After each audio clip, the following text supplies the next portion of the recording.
नमस्कार दोस्तों, आप सभी का हमारे YouTube चैनल में बहुत बहुत स्वागत है। आइए हम आज आपको हिंदी व्याकरण में स्वरों का विभाजन पढ़ाते हैं।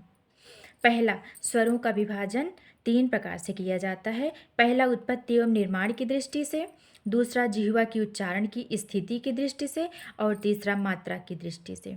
उत्पत्ति या निर्माण की दृष्टि से इसका विभाजन 3 प्रकार से किया जाता है।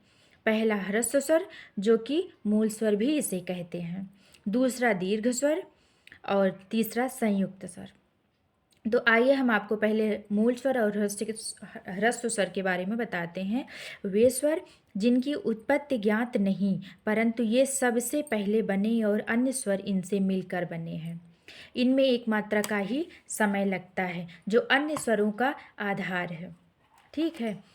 मूल स्वर वे हैं जिनमें एक मात्रा लगता है बोलने में, जो अन्य स्वरों का आधार है। मूल का मतलब ही जड़ होता है। ये 4 प्रकार के होते हैं। मूल स्वर 4 प्रकार के होते हैं, आ, ई, उ और री। ठीक है। अब आइए हम आपको दीर्घ स्वर के बारे में बताते हैं। एक ही मूल स्वर जब 2 बार जुड़कर अपना दीर्घ रूप बना लेता है तो उसे दीर्घ स्वर कहते हैं। जैसे आ प्लस आ बराबर बड़ा आ, उ प्लस उ बराबर बड़ा उ और ई प्लस ई बराबर बड़ी ई, री प्लस री बराबर बड़ी री। ठीक है। अब संयुक्त स्वर। संयुक्त स्वर 2 अलग अलग स्वर आपस में एक नया स्वर बनाते हैं।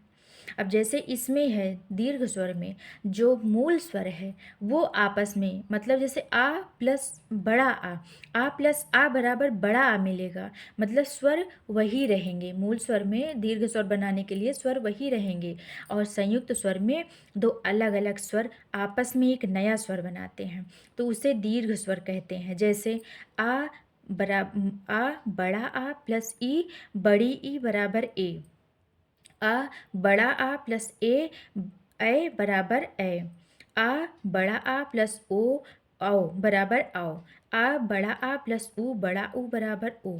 ठीक है। ये संयुक्त व्यंजन कहलाते हैं। संयुक्त व्यंजन 4 प्रकार के हैं, ए ओ औ। जैसे मूल स्वर आ ई उ री 4 प्रकार के होते हैं, वैसे संयुक्त व्यंजन भी ए ओ औ 4 प्रकार के होते हैं। ठीक है। मात्रा के आधार पर स्वर के भेद। मात्रा के आधार पर स्वर के 3 प्रकार से भेद किए गए हैं।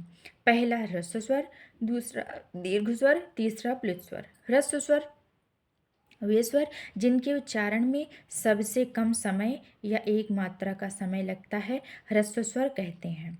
जैसे आ ई उ री, ये ह्रस्व स्वर हैं। हमने आपको पिछले चैप्टर में भी ये बताया था।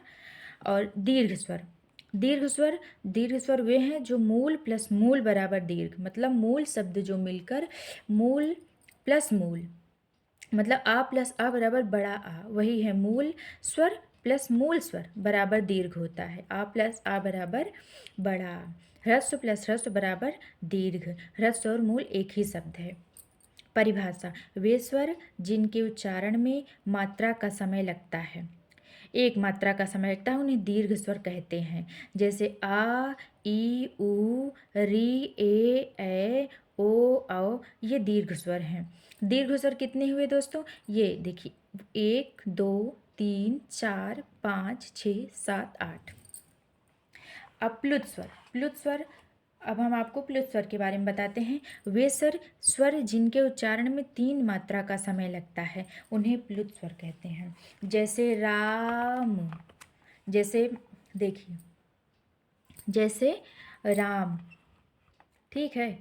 ये देखिए, ये लिखे हैं, देखिए जैसे राम। तो जो ये निशान लगे हैं, ये चिन्ह बना है, यही प्लुत स्वर का चिन्ह होता है। इसमें बोलने का जो समय होता है वो ज़्यादा समय होता है, दीर्घ से भी ज़्यादा समय लगता है बोलने में, इसलिए इसे प्लुत स्वर कहते हैं। अब जीभ के आधार पर स्वरों का विभाजन। अग्रस्वर।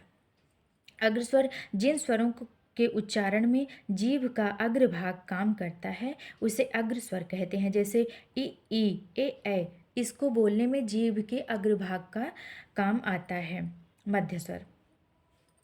मध्य स्वर जिन स्वरों के उच्चारण में जीभ का मध्य भाग काम करता है, उसे मध्य स्वर कहते हैं। जैसे सिर्फ एक ही शब्द है जो जीभ के मध्य स्वर में काम करता है, प्रयोग किया जाता है। ठीक है।